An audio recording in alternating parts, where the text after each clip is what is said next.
আসসালামু আলাইকুম। আজকে আলোচনা করব অ্যান্টিবায়োটিক নিয়ে। তো প্রথমে আমরা জানি অ্যান্টিবায়োটিক কী? অ্যান্টিবায়োটিক হলো এমন ওষুধ যা ব্যাকটেরিয়া দ্বারা সৃষ্ট সংক্রামক চিকিৎসার জন্য ব্যবহৃত হয়।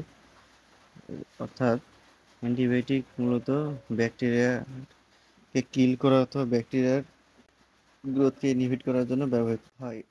তো বিভিন্ন ধরনের অ্যান্টিবায়োটিক রয়েছে, তার মধ্যে পেনিসিলিন, অ্যামক্সিসিলিন, সিপ্রোফ্লক্সাসিন ইত্যাদি। তো আমরা এখন জানবো অ্যান্টিবায়োটিকের ক্লাসিফিকেশন নিয়ে। তো অ্যান্টিবায়োটিক বিভিন্নভাবে ক্লাসিফাইড করা যায়। তাদের মধ্যে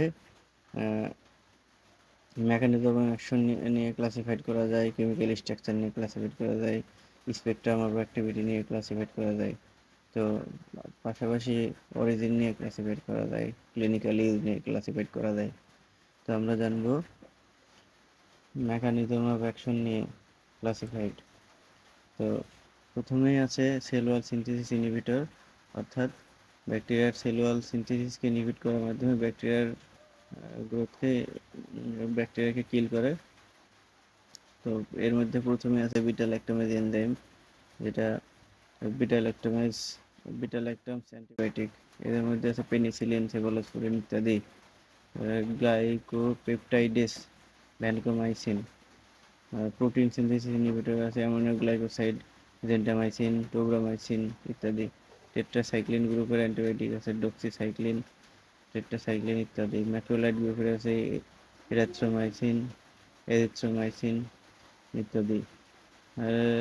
লিনকোজামাইডস গ্রুপের অ্যান্টিবায়োটিকের মধ্যে আছে ক্লিন্ডামাইসিন।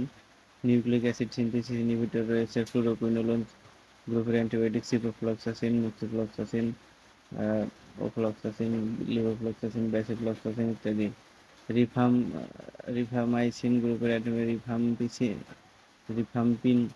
মেটাবলিক পাথওয়ে ইনহিবিটর রয়েছে সালফোনামাইডস,